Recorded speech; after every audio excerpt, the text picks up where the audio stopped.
지금 그리고자 하는 건 뭐냐면 한필지 토지를 그린 겁니다. 한필지 토지. 근데 이 토지의 용도가 뭐냐면 논농사 용도의 토지입니다. 논농사를 짓는 토지예요.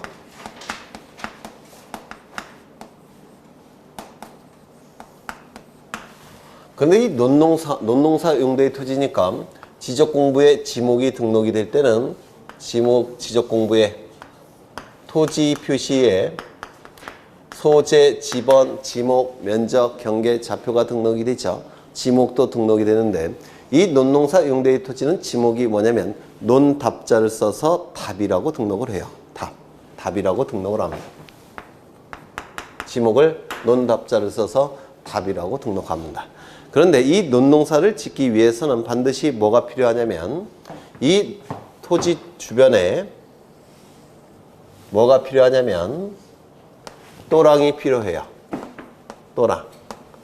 그래 또랑이 있어야지만 비가 많이 오면 물을 뽑아내고 물을 뽑아내지 않고 내버려둬서 벼가 거기 물에 잠기게 되면 이게 벼가 썩어 들어가요. 그래서 비가 많이 오면 물을 뽑아내야 됩니다. 또랑 쪽으로. 그렇죠. 그 다음에 가뭄이 들면 물을 공급해야 됩니다. 만약에 물을 공급하지 않게 되면 뿌리가 타들어갑니다. 그래서 이 벼농사는 밑에 물이 항상 찰랑찰랑 차 있죠. 논을 보신 적은 있으셔요? 논을 보실 수 있는 연배 같은데 어떤 학원 갔더니 논을 한 번도 본 적이 없는 분들도 계시던데. 네. 그래서 이걸 뭐라고 부르니까 관계시설 이렇게 얘기하죠. 그래서 비가 많이 오면 일정한 부분 물을 뽑아내야 되고 가뭄이 들면 물을 공급해 줘서 항상 밑이 찰랑찰랑 차 있어야 된다. 이를 뭐라고 표현하냐면 물을 상시적으로 직접 이용한다 이렇게 표현을 해요. 그러면 이때 여기는 이제 또랑이고 또랑은 지목이 뭐냐면 또랑은 지목을 국어라고 불러요. 국어는 이 구자가 또랑 구자입니다. 그리고 거자도 또랑 거자예요. 그래서 또랑을 한자말로 국어라고 부릅니다.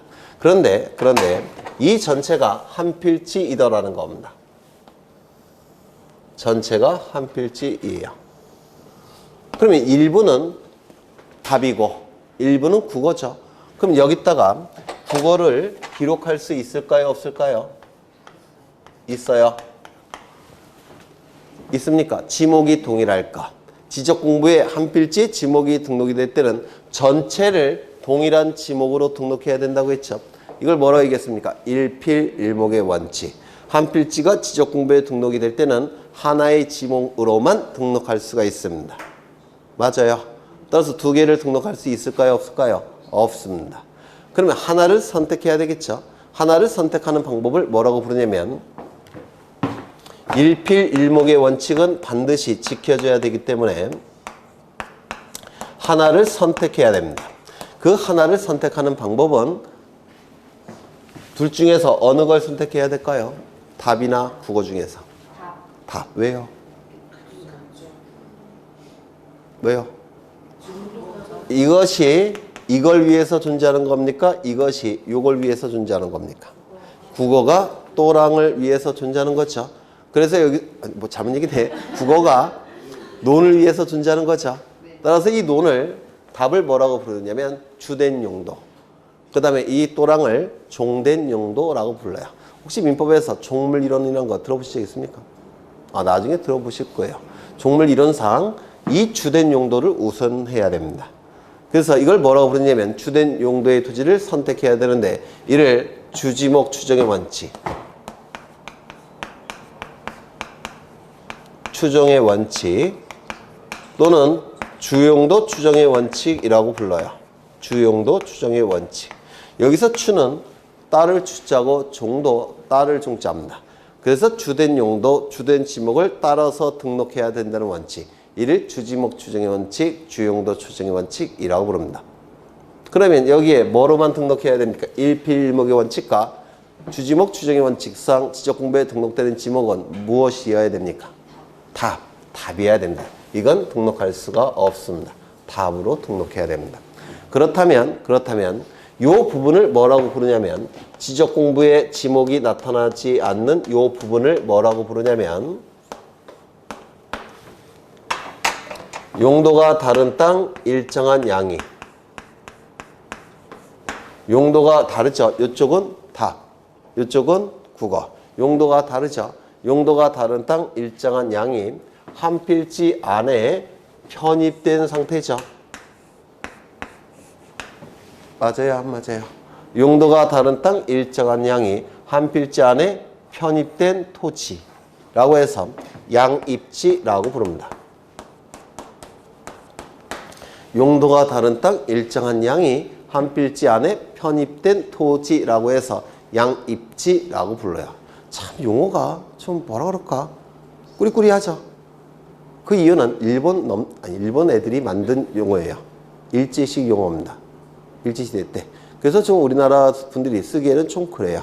용도가 다른 땅 일정한 양이 한 필지 안에 편입된 토지라고 해서 양입지, 양입지라고 얘기합니다. 이 양입지는 지적 공부에 지목이 나타날까요? 안 나타날까요? 안 나타납니다. 이거 이해가 되실까요? 그렇죠. 이 양입지는 출제가 되는 내용이 두 가지인데요. 첫 번째, 양입지가 되기 위한 요건. 두 번째, 양입이 제한되는 경우. 특히 요게 아주 중요하고 요거는 요즘은 가끔 출제되는 것 같아요. 그러면 이 요건 세 가지가 있는데 이걸 가지고 요건을 골라낼 수가 있습니다. 첫 번째, 요 또랑은 이 논을 위해서 설치된 토지죠. 맞아요. 이 논을 뭐라고 부르냐면 주된 용도의 토지라고 부르고 요 또랑을 종된 용도의 토지라고 부릅니다. 그러면 첫 번째 요건은 뭐냐면 보시면 주된 용도의 토지를 위해 설치된 토지죠. 요거는 주된 용도의 토지의 편익을 위해 설치된 거 아닙니까? 농사 짓기 위해서 설치한 거 아닙니까? 따라서 첫 번째 요건은 주된 용도의 토지의 편익을 위해 설치된 토지일 것. 지금 종된 용도의 토지를 보는 거예요. 양입지니까 주된 용도의 토지의 편익을 위해 설치된 토지일 것. 두 번째 요건은 뭘까요? 전체가 한 필지라고 했죠. 따라서 이 주된 용도의 토지와 종된 용도의 토지는 떨어질래야 떨어질 수 있습니까? 없습니까? 없죠. 두 번째 요건은 주된 용도의 토지에 접속되거나 둘러싸인 토지일 것.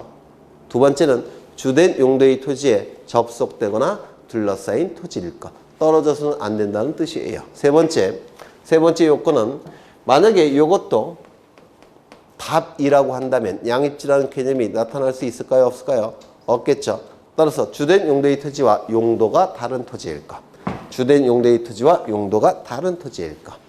그런데 법조문에는 어떻게 되어 있냐면 주된 용도의 토지의 편익을 위해 설치된 토지일 것. 두 번째는 주된 용도의 토지에 접속되거나 둘러싸인 토지로서 용도가 다른 토지일 것. 이렇게 되어 있습니다. 즉 법조문에는 이것과 이것을 붙여서 표현을 해요. 그런데 이해할 때는 세 개로 나눠서 이해하는 게 좀 더 나아요. 첫 번째는 주된 용도의 토지의 편익을 위해 설치된 토지일 것. 두 번째는 주된 용도의 토지에 접속되거나 둘러싸인 토지일 것. 세 번째는 주된 용도의 토지와 용도가 다른 토지일 것. 이걸 양입지 요건이라고 불러요. 요즘은 이것도 출제하니까 좀 기억해 두셔야 되는데 외우지 않으셔도 돼요. 이 그림만 떠오르시면 충분히 요건을 찾아낼 수가 있습니다.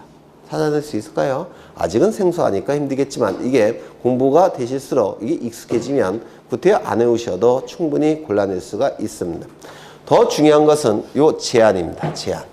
양입이 제한되는 토지가 있다는 겁니다. 양입이 절대 될 수 없는 토지가 있다는 겁니다. 이 요건을 충족한다고 하더라도 양입될 수가 없는, 양입이 제한되는 토지가 있다는 겁니다. 이 요건을 충족할지라도. 그래서 이 제한이 출제가 돼요. 그럼 이 제한은 언제 이루어지느냐면 여기 보시면 지금 주된 용도의 토지와 종된 용도의 토지는 이게 주종 관계 있죠. 맞아요. 주종 관계에 있어서 종된 용도의 토지가 양입지죠. 그런데 이 주종 관계가 만약에 깨진다면, 주종관계가 깨진다면 양립될 수 있을까요? 없을까요? 없겠죠. 주종관계가 깨진다면 양립될 수가 없습니다. 그래서 이 제한은 뭐냐면 주종관계가 깨질 때 그게 양립의 제한이라고 불러요. 그럼 이 주종관계가 언제 깨지느냐면 첫 번째, 이 종된 용도의 토지가 지목이 대라고 한다면 양립될 수가 없습니다. 대지일 때는 양립이 안 돼요. 왜 그럴까요? 모든 지목의 토지 중에서 대는 가장 비싼 토지입니다. 대는 뭐냐면 건물의 기초가 되는 토지가 대지예요. 건물의 기초가 되는 토지. 그래서 건물을 지을 수 있는 토지가 대지인데요. 건물을 짓기 위해서는 밑에 상수도 시설, 하수도 시설, 전기선 끌어와야 되죠. 정화조 끌어와야 되죠. 맞아요. 전원선도 끌어와야 되죠. 인터넷선 끌어와야 되죠. 따라서 각종 시설을 설치하는 토지가 대지이기 때문에 이 대지는 모든 토지 중에서 가장 비싸요. 따라서 이 종된 용도가 대지라고 한다면 주종관계가 깨진 겁니다. 면적이 비록 작아도. 이거 이해가 되실까요? 대지는 양립될 수가 없습니다. 두 번째. 이 종된 용도의 토지가 주된 용도의 토지의 10%를 초과한다면 이때도 주종관계가 깨진다고 봐요. 그래서 10%까지만 종된 용도의 토지로서 양입지가 되는 것이지 10%를 초과한다면 양입지가 될 수가 없다는 겁니다. 예를 들어서 이 노는 면적이 300제곱미터입니다. 이 또랑은 30제곱미터예요. 그러면 양입지가 될 수 있을까요? 없을까요? 있어요. 왜? 10%를 초과하지 않으니까. 맞아요. 그런데 만약에 이 또랑이 31제곱미터라는 겁니다. 양입지가 될 수 있을까요? 안 될까요? 안 돼요. 10%를 초과하니까 이때는 종된 지위를 벗어났다 이렇게 평가합니다. 되셨을까요? 세 번째 330제곱미터를 초과한다면 이때도 양입될 수가 없습니다. 330제곱미터는 이게 100평이에요. 평으로 치면. 따라서 100평까지만 양입지가 되는 것이고 330제곱미터를 초과한다면 이건 종된 지위를 벗어났다라고 얘기를 합니다. 왜 19살부터 어른이죠? 그렇죠. 그럼 19살부터는 부모의 영향에서 벗어난다는 뜻이에요. 이것도 마찬가지입니다. 100평까지만 양입지가 될 수가 있고 100평을 넘어가면 이거는 이제 비싼 토지가 돼버리니까 벗어난다 이렇게 얘기를 하게 돼요.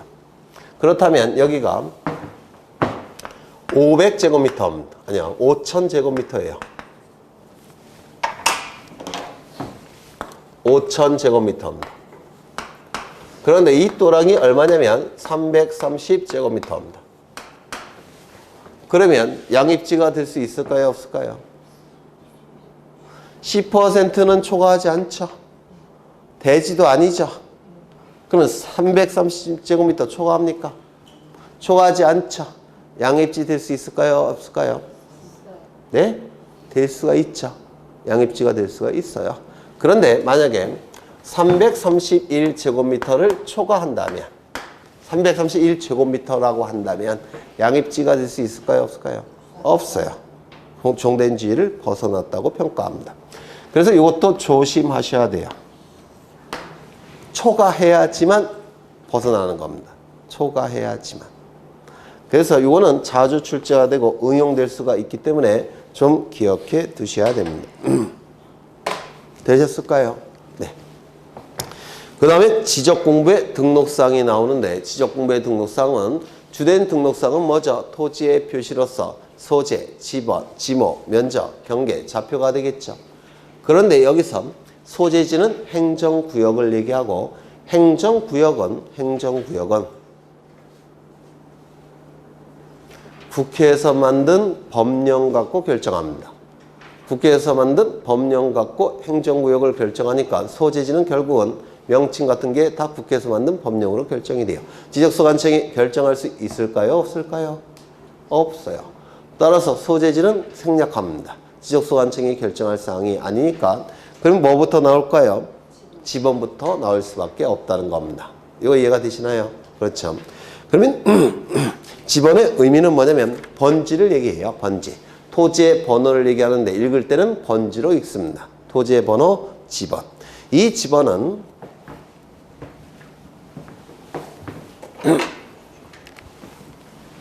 형식에 따라서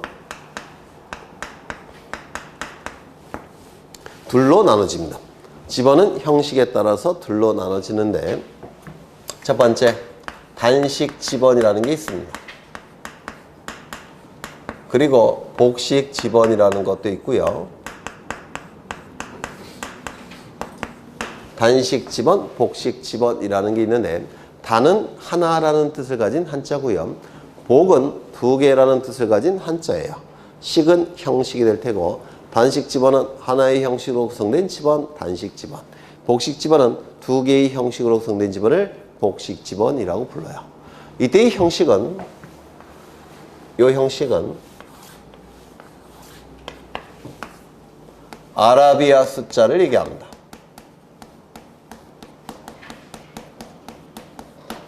그렇다면 단식 집원은 무슨 뜻일까요? 아라비아 숫자 하나로 구성된 집원을 단식 집원.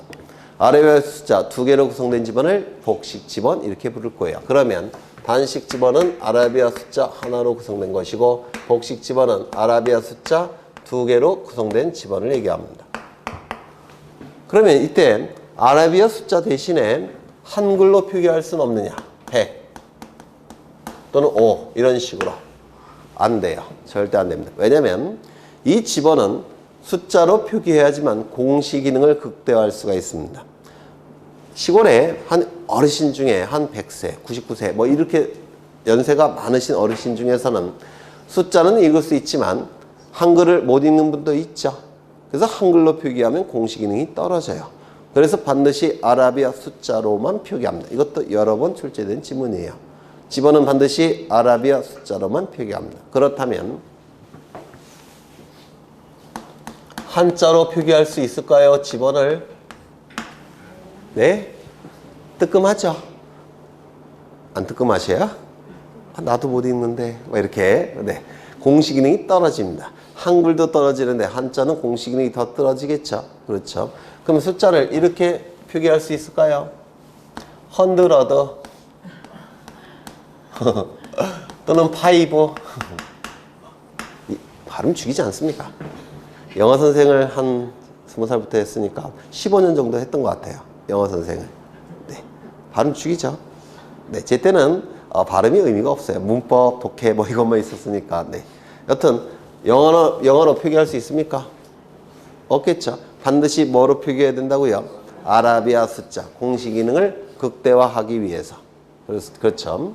아라비아 숫자 하나로 구성된 집원을 단식 집원, 아라비아 숫자 두 개로 구성된 집원을 복식 집원 이렇게 얘기를 할 겁니다. 이때 이 복식 집원에서 요 앞에 있는 아라비아 숫자를 뭐라고 부르냐면 본래의 집원이라고 해서 본번이라고 부릅니다. 본래의 집원, 본번. 그리고 뒤에 있는 아라비아 숫자를 뭐라고 부르냐면 본번에 붙은 집원이라고 해서 부자를 씁니다. 붙일 부자예요. 이 부자가 부사장님 할 때 그 부자, 세컨드, 넘버 2란 뜻이 아니라 붙일 부자를 씁니다. 그래서 본번에 붙은 집원이라고 해서 부번이라고 불러요. 부번. 본번에 붙은 집원, 부번. 그렇다면 집원은 본번만으로 구성될 수 있을까요? 없을까요? 본번만으로 구성되어 있죠. 단식 집원. 그러면 집원은 부번만으로 구성될 수 있을까요? 없을까요? 없어요. 왜요? 부번이라는 말 자체가 본번에 붙은 집원이기 때문에 본번이 있어야지만 부번이 존재할 수가 있습니다. 따라서 집원은 부번만으로 구성될 수는 없어요. 다 기출지문입니다. 하나 더. 가운데 대시 표시는 반드시 예외 없이 반드시 의라고 읽습니다. 100의5라고 읽으셔야 돼요. 만약에 100-5라고 읽으시면 공간정보법을 위반한 행위를 저질렀기 때문에 위법 행위를 범하신 거예요. 깜박에 갈 수도 있어요. 100-5라고 읽으시면 안 됩니다. 100의5라고만 읽어야 됩니다. 이거 기억하셔야 돼요. 100의5. 100의5. 그 다음에 이 집어는 임야대장과 임야도에 이 집원을 등록할 때는 아라비아 숫자 앞에 반드시 산자를 붙입니다. 아라비아 숫자 앞에 산자를 붙여요. 아라비아 숫자 앞에 산자를 붙입니다. 언제? 임야대장, 임야도에 토지가 집원이 등록이 될 때는. 뭐라고 출제하느냐면 아라비아 숫자 뒤에 산자를 붙인다. 이렇게 출제합니다.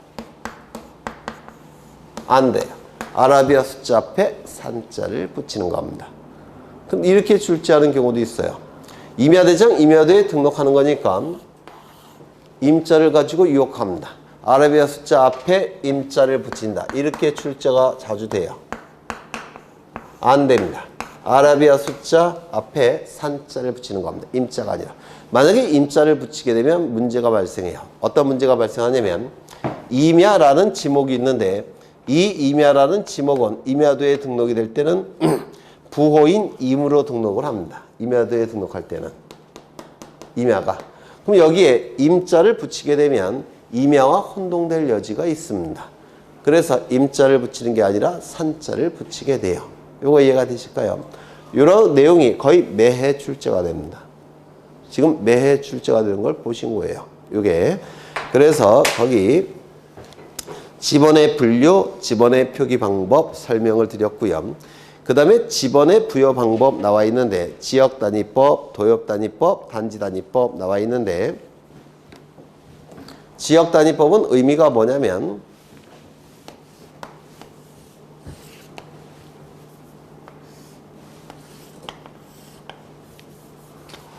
저는 두 개의 지번부여 지역을 그렸습니다. 두 개의 지번부여 지역. 여기는 상도동이라는 지번부여 지역이고 여기는 노량진동이라는 지번부여 지역이에요. 상도동, 노량진동. 도시지역은 동, 농촌지역은 리가 지번부여 지역이라고 했죠.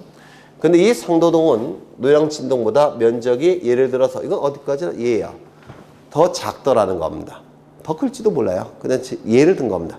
여기는 면적이 작은 지번부여 지역. 여기는 면적이 큰 지번부여 지역. 그렇다면 필지의 개수가 보통은 어느 쪽이 더 많을까요? 이쪽이 더 많겠죠. 필지 수가 작을 테고. 맞아요.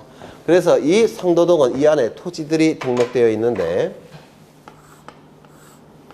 필지의 개수가 그다지 많지 않기 때문에 지번을 어떻게 부여하느냐면 1, 2, 3, 4, 5, 6, 7, 8, 9, 10, 11, 12, 13, 14, 15, 16 이런 식으로 지번을 부여할 수 있다는 겁니다. 즉 하나의 지번 부여 지역을 단위로 해서 지번을 부여하는 방법이란 뜻이에요.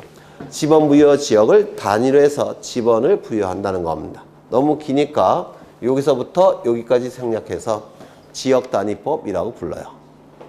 지번 부여 지역 자체가 너무 작고 필지의 수가 작으니까 지번 부여 지역을 단위로 해서 지번을 순차적으로 부여하는 방법.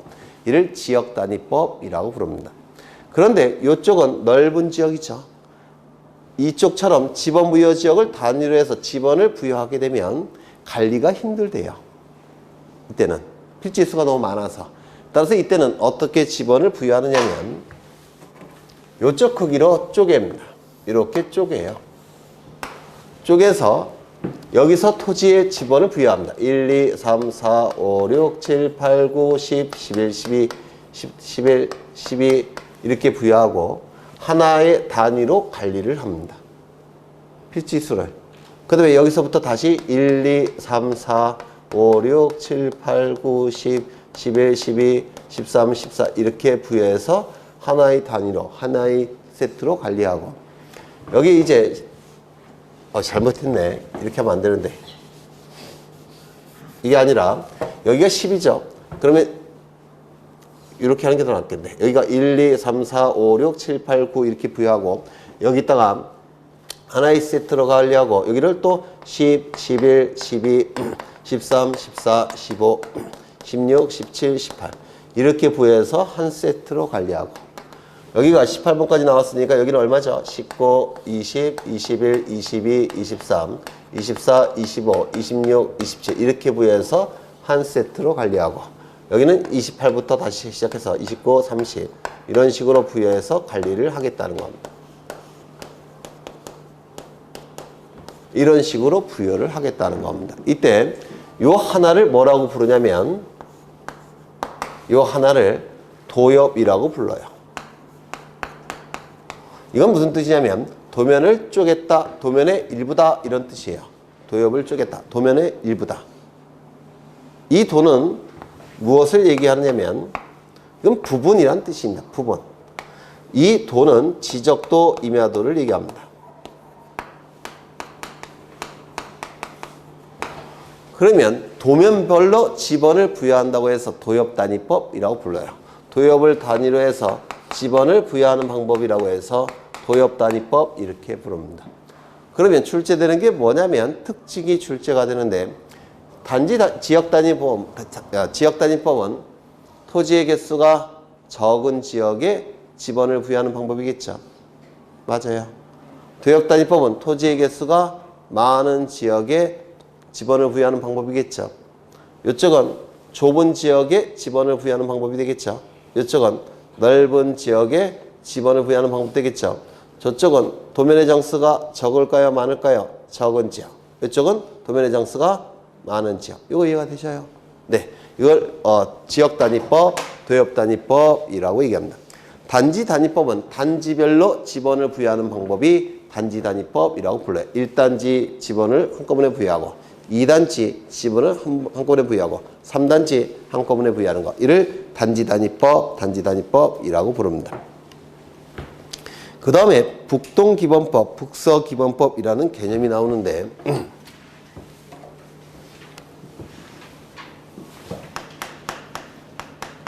처음에 나온 게 북동기본법. 북서기본법부터 하죠. 여기서 북서는 동서남북 할 때 북서고요. 기자는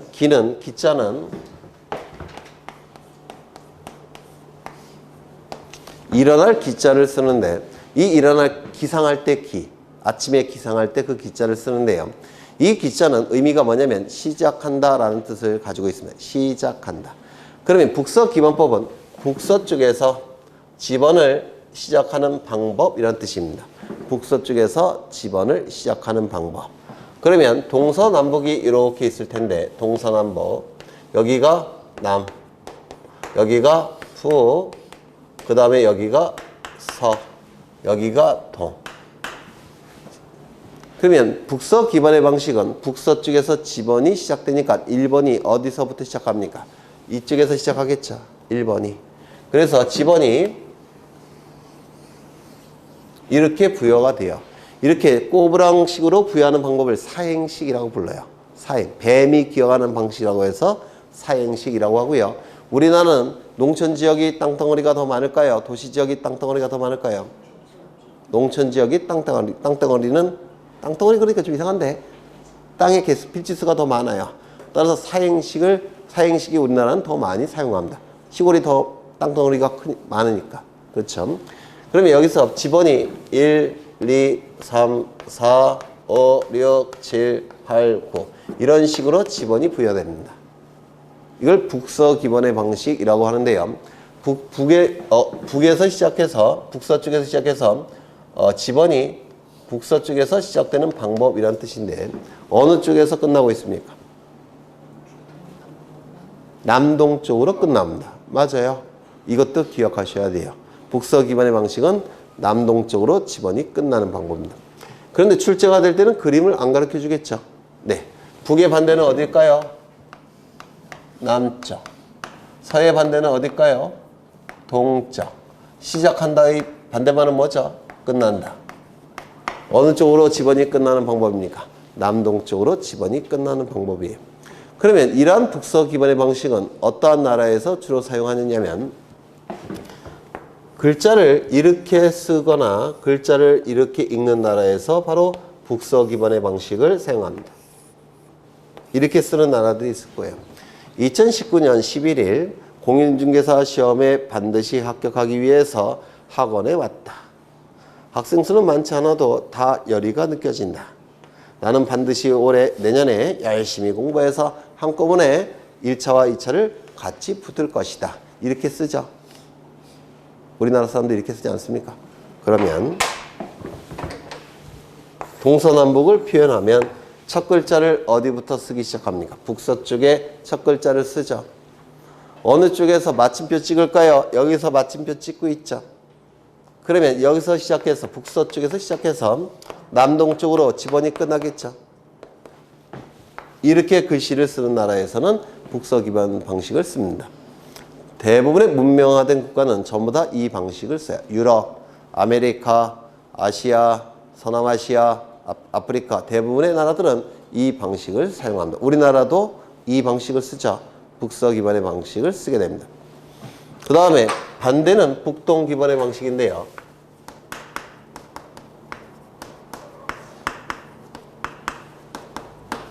그러면 동서남북을 표시하면 여기가 서쪽, 여기는 북쪽, 여기는 남쪽, 여기는 동쪽이 될 겁니다. 그러면 이건 북동쪽에서 지번을 시작하는 방법이란 뜻인데 북동쪽은 여기겠죠. 따라서 지번이 이렇게 부여돼요. 1, 2, 3, 4, 5, 6, 7, 8, 9 이런 식으로 지번을 부여합니다. 그렇다면 이 북서 기번의 방식은 어느 쪽에서 지번이 끝날까요? 북의 반대인 남쪽, 동의 반대인 서쪽, 시작한다의 반대는 끝난다. 남서쪽으로 지번이 끝나는 방법이에요. 어느 쪽에서 끝나는지가 출제가 되니까 기억해 두셔야 돼요. 그러면 이러한 방식을 쓰는 나라는 어떠한 나라가 이러한 방식을 쓰느냐면 아주 야만스러운 나라가 몇 군데가 있어요. 아이고 이게 아니지. 글씨를 이렇게 쓰는 나라들이 있습니다. 아주 야만적인 나라들. 불행하게도 우리나라 주변에 다 있어요. 왼쪽과 오른쪽에. 어딘지 아실까요? 네, 어느 나라인지는 얘기를 안 하겠습니다. 촬영하고 있으니까. 첫 글자를 어디부터 쓰기 시작합니까? 여기. 마침표는 어디서 끝나고 있죠? 여기. 글씨를 이렇게 쓰는 야만적인 나라들은 이 북동 기반의 방식을 씁니다. 불행하게 우리나라 왼쪽과 오른쪽에 다 있어요. 맨날 신문에도 나오죠. 못된 네. 네. 그래서 그 나라들 일본과 중국 한자 문화권, 우리나라 옛날 조선시대 그 나라에서는 이러한 북동 기반의 방식을 사용하게 됩니다. 그 다음에 진행 방향이 다른 분류에 따른 분류가 되겠죠. 진행 방향에 따른 분류. 다른 분류가 아니라 따른 분류. 진행 방향에 따르는 분류. 이런 뜻입니다. 진행 방향에 따르는 분류. 먼저 사행식이 나오는데 사행식은 사자가 뱀사자입니다. 그리고 행은 간다. 간다라는 뜻을 가진 한자겠죠. 뱀이 기어가는 방식으로 지번을 부여할 때 이를 사행식이라고 불러요. 그래서 난개발이 이루어진 토지들은 보통 사행식이 됩니다. 토지의 가운데를 찍어서 연결해보면 전부 다 뱀이 기어가는 방식으로 이렇게 꾸불꾸불하게 돼요. 이게 사행식이에요. 뱀이 기어가는 방식으로 지번을 부여한다고 해서. 그 다음에 기우식은 뭐냐면 이게 기우식입니다.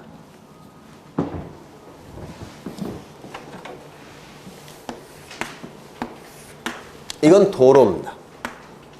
도로인데요. 토지가 도로변에 이렇게 있다는 겁니다. 지번이 어떻게 부여되느냐면 1, 2, 3, 4, 5, 6, 7, 8 이렇게 지그재그로 부여되는 나라들이 있습니다. 그러면 이 도로 왼쪽에 있는 토지들은 전부 다 숫자가 뭡니까? 홀수. 홀수를 한자로 기한수라고 해서 기수라고 불러요. 기수. 그 다음에 이쪽은 숫자가 전부 다 뭘까요? 짝수. 짝수는 한자로 완전 우자를 써서 우수라고 부릅니다. 이거를 뭐라고 부르냐면 기우식이라고 부릅니다. 기우식. 그 다음에 이게 상호간에 교차하면서 지번이 부여되고 있죠. 맞아요. 상호간에 교차하면서 지번이 부여되지 않습니까? 따라서 이걸 뭐라고도 부르냐면 교호식이라고 부릅니다. 이 교호식은 뭐냐면 상호간에 교차하면서 지번을 부여한다라는 뜻이에요. 왜? 법정 드라마나 법정 영화를 보면 판사가 가운데 있고 한쪽은 원고, 한쪽은 피고 또는 검사, 피고인이 있죠. 그러면 서로가 왔다리 갔다리 하면서 신문하지 않습니까? 변호사와 검사가 왔다리 갔다리 하면서 신문하죠. 그걸 뭐라고 부르냐면 상호간에 교차하면서 신문한다고 해서 교호신문이라고 불러요. 교차하면서 상호간에 교호신문이라고 부릅니다. 그래서 이 기호식을 교호식이라고도 부릅니다. 기호식을 교호식이라고도 부르고요. 그 다음에 또 뭐가 있느냐면 단지식이 나와 있는데 단지식은 아까 단지단위법과 같은 뜻이에요. 단지별로 지번을 부여하는 방법이라고 해서 단지식이라고 부릅니다. 1단지별로 지번을 부여하고 2단지별로 지번을 부여하고 3단지별로 지번을 부여하는 것. 이것도 한번 그려볼까? 여기 토지들이 있고요. 요거는 1단지. 그 다음에 여기도 토지들이 있고요. 여기는 2단지. 아파트 단지를 생각하시면 돼요.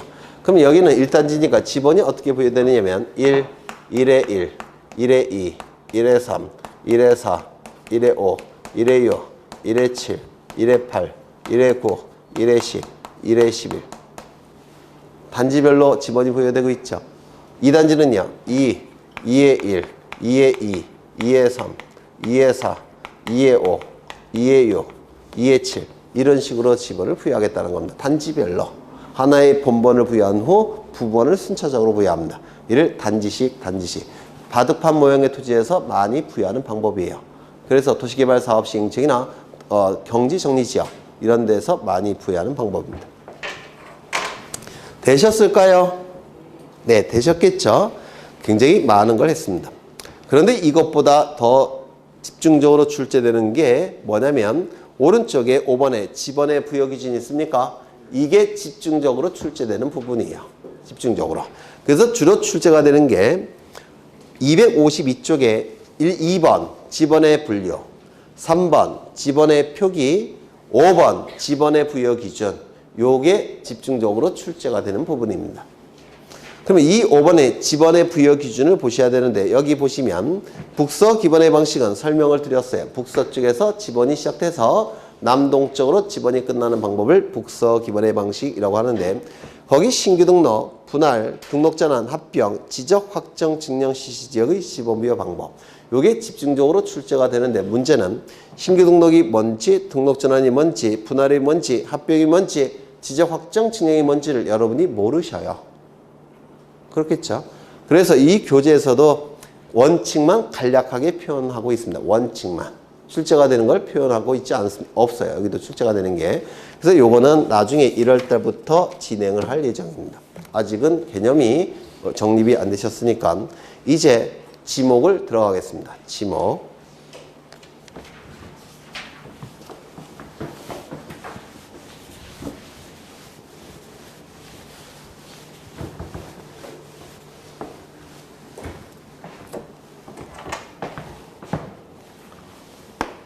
지목.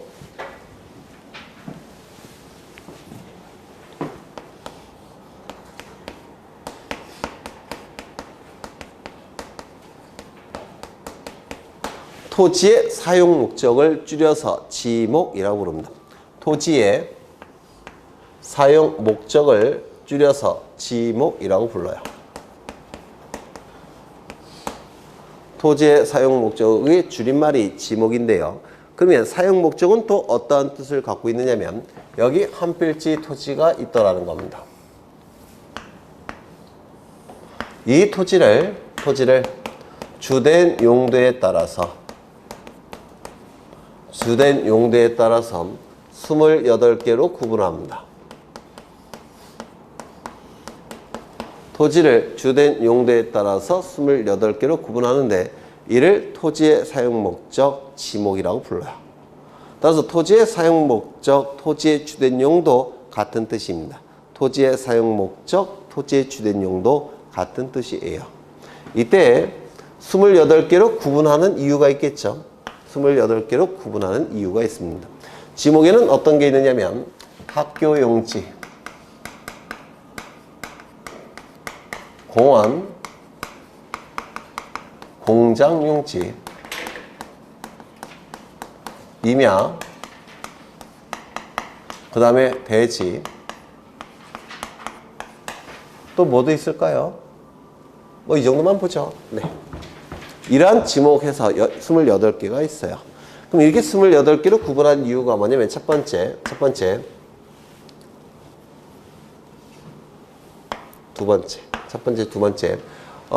번째는 토지의 효율적 관리를 위해서 토지의 효율성을 높이고 그리고 토지를 효율적으로 관리하기 위해서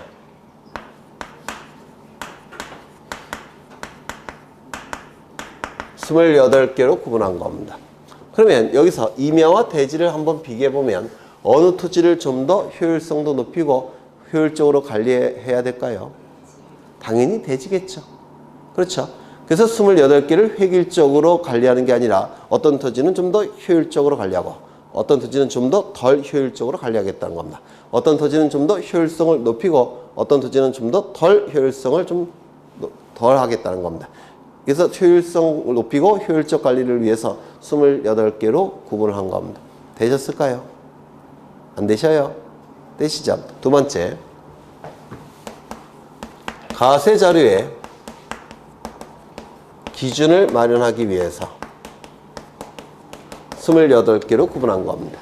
그러면 두 개만 한번 비교해보죠. 임야와 대지는 어느 쪽 토지를 좀 더 세금이 많이 부과될까요? 대지가 훨씬 세금이 많이 부과되겠죠. 그렇죠. 그래서 토지마다 그 세금을 부과하는 기준이 다 다르다는 겁니다.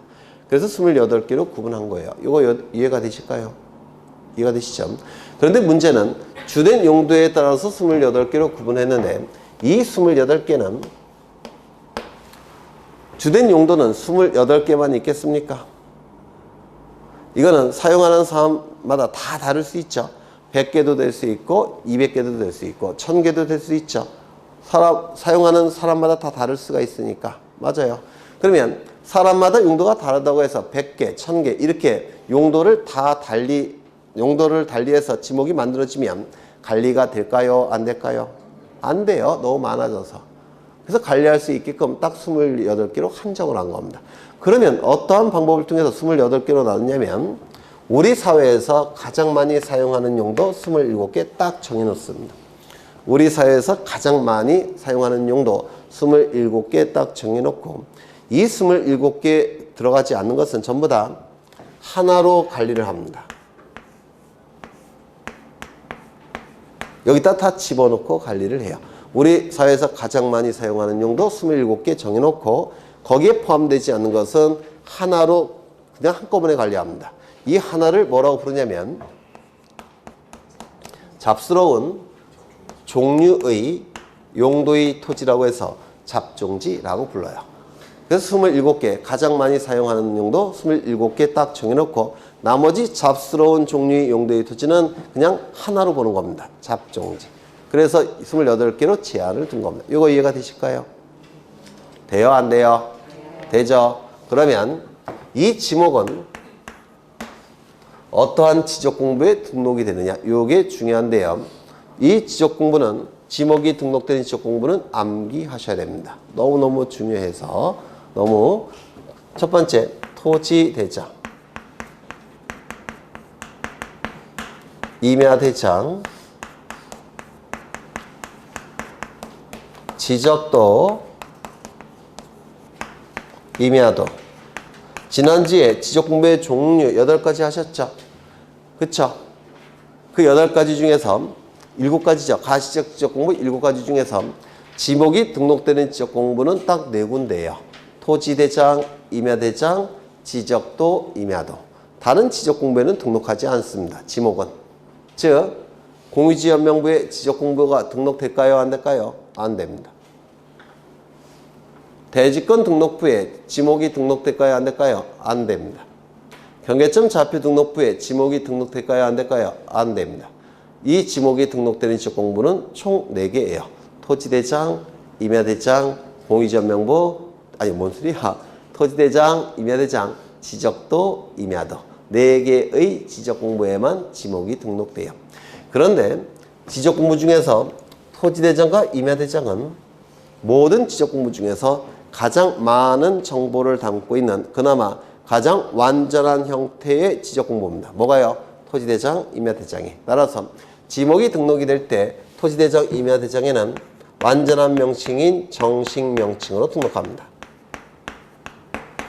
토지대장, 임야대장에는 가장 완전한 명칭인 정식 명칭으로 등록해요. 이게 정식 명칭이에요. 이게 정식 명칭입니다. 그런데 지적도, 임야도는 문제가 있습니다. 왜냐면 도면은 지적도, 임야도 같은 도면은 한 필지만 등록되는 것이 아니라 이 안에 수십 필지, 수백 필지가 한꺼번에 등록이 됩니다. 도면에는 이렇게 수십 필지, 수백 필지가 한꺼번에 등록하는데요. 이 각 필지별로 그 안에 지번도 등록하고 지목도 등록해야 돼요. 이렇게 모든 토지마다 가운데 지번과 지목을 등록합니다. 모든 토지마다. 그러면 지목을 정식 명칭으로 등록을 하게 되면 이게 복잡해져요. 글자 수가 너무 많아져서. 이거 이해가 되셔요? 따라서 정식 명칭으로 등록하지 않고 간단하게 부호를 만들어서 등록합니다. 어디에는? 지적도, 임야도에는. 지적도, 임야도에는 정식 명칭으로 등록하는 것이 아니라 간단하게 부호를 만들어서 등록합니다. 부호를 만드는 방법은 두 문자를 따서 부호를 만들어요. 이 두 자는 머리 두 자인데요. 정식 명칭의 머리 글자, 즉 첫 번째 글자를 따서 부호를 만듭니다. 그러면 여기서 첫 번째 글자는 뭐죠? 하, 공, 임, 대. 이런 것들을 두 문자라고 불러요. 두 문자를 따서 부호를 만듭니다. 문제는 뭐냐면 28개나 되는 지목에 두 문자를 따서 만들었더니 겹치는 거 있습니까? 또는 유사한 것도 있어요. 여기는 하, 여기는 하. 유사하죠? 이렇게 겹치든지 유사한 부호가 만들어지더라는 겁니다. 그럼 겹치든지 유사한 부호가 만들어지면 공식 기능에 혼란이 발생해요. 그렇겠죠? 따라서 겹치거나 유사한 것은 두 번째 글자를 따서 만듭니다. 이를 차문자라고 부릅니다. 차남, 차녀할 때 차자예요. 그래서 원칙은 두 문자를 따서 만드는데 겹치거나 유사한 경우에는 차문자, 두 번째 글자를 따서 부호를 만듭니다. 겹치는 게 몇 개가 있느냐면 유사하거나 겹치는 게 4개가 있습니다.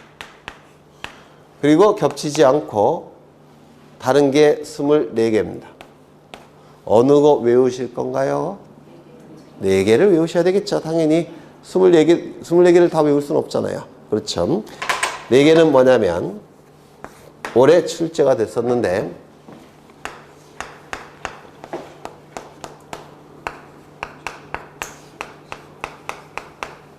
차장에게 차비 1,000원을 내고 버스 탔다 이렇게 외우십니다.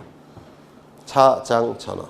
이거 20년 전에 제가 만든 건데 요즘은 다른 선생님들이 다 쓰시더라고요. 차장 1,000원. 차장에게 1,000원을 타고 버스를 탔다. 뭐 연배가 다 비슷한 것 같은데 옛날에는 주황색 빵모자 쓰고 하늘색 유니폼 입고 버스 뒤에서도 탈 수 있었죠. 회수권 내면, 차비 내면 이렇게 구겨 넣죠. 그리고 차장이 이렇게 버스 엉덩이 툭툭 치면서 오라이 뭐 이렇게 했죠. 네, 차장 1,000원. 차는 뭘까요? 주차장입니다. 장은 뭘까요? 공장 용지예요. 천은 뭘까요? 하천입니다. 원은 뭘까요? 유원지예요. 차장 1,000원 이렇게 외우십니다. 차장 1,000원. 이거 금년도에도 출제됐다. 한 3년에 한 번씩은 꼭 출제하는 것 같아요. 이거 차장 1,000원을 좀 기억해 두십니다. 차, 주차장, 장, 공장 용지, 천, 하천, 원, 유원지. 그렇다면 이건 차장 1,000원 안에 있습니까? 없습니까? 네? 없죠. 따라서 부호는 뭘까요? 학. 공원은 차장 1,000원 안에 있습니까? 없습니까? 없죠. 따라서 부호는 뭘까요? 공정용지는 차정천원 안에 있습니까? 없습니까? 있죠. 부호는 뭘까요? 장. 임야는 차정천원 안에 있습니까? 없습니까? 없죠. 따라서 부호는 뭘까요? 임. 대는 하나예요. 정식명칭이. 따라서 그냥 대가 될 수밖에 없겠죠. 그 하천은 차정천원 안에 있습니까? 있죠. 부호는 뭘까요? 천. 그래서 좀 기억해 두셔야 돼요. 차장천원. 그렇죠. 그러면 책을 좀 보십니다. 지목. 토지를 주된 용도에 따라서 28개로 구분했는데 이를 지목이라고 하죠. 지목의 설정 기준 나와 있는데 일필목의 원칙 설명드렸고요. 주지목 추정의 원칙 설명드렸고요. 영속성의 원칙, 일시변경 불변의 원칙. 이거는 무슨 뜻이냐면 일시적이고 임시적인 용도 변경이 있을 때 지적공부에 등록되는 지목은 바꿀까요? 안 바꿀까요? 네? 일시적이고 임시적인 용도 변경이 있을 때 지적공부에 등록되는 지목은 바꿀까요? 안 바꿀까요? 안 바꿔요. 일시적이고 임시적이니까. 그럼 언제 바꿀까요? 영속적인 변경이 있어야지만 바꾸겠죠. 따라서 일시변경 불변의 원칙, 영속성의 원칙이라고 얘기합니다. 이런 거예요. 여기 건물이 하나 있는데 이 토지는 지목이 됩니다. 돼요. 건물이 들어서 있는 토지니까 지목이 되겠죠. 소유자는 누구냐면 갑입니다. 갑이에요. 갑이 을과 임대차 계약을 체결합니다. 임대차가 뭔지는 민법에서 하실 거예요. 그래서 월세를 내고 빌리는 겁니다. 기간은 2년으로 하겠습니다. 그런데 이 을의 직업이 뭐냐면 갓 신학대학을 졸업한 초임 목사입니다. 갓 신학대학을 졸업한 목사예요. 그래서 아직은 돈이 없으니까 아주 저렴한 건물을 임대차해서 개척교회를 열고자 합니다. 그리고 을은 갓 대학을 졸업한 아주 젊은 목사니까 여기서 오래 할 생각은 없어요. 2년 후에 딴 데로 갈 생각입니다. 그러면 이 대를 종교용지로 지적공부에 지목을 바꿀까요? 안 바꿀까요? 안 바꿔요. 왜냐면 2년 지나면 어떻게 되죠? 방 빼겠죠? 나가겠죠? 종교용지로 바꿀 이유가 있습니까? 없죠. 이를 일시적이고 임시적인 용도 변경이 있을 때는 지적공부에 등록된 지목은 바꾸지 않습니다. 이를 일시변경 불변의 원칙이라고 불러요. 되셨을까요? 그렇죠. 이번에는 매매 계약을 체결합니다.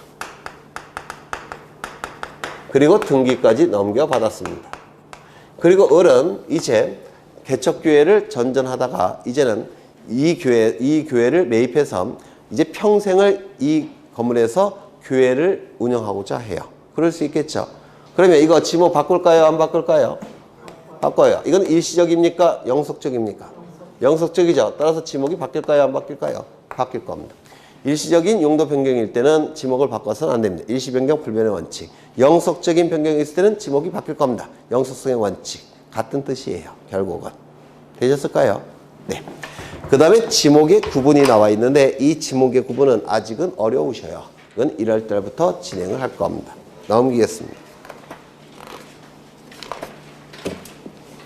그 다음에 어디를 보시냐면 258쪽을 보시면 4번에 지목의 표기 방법 있습니까?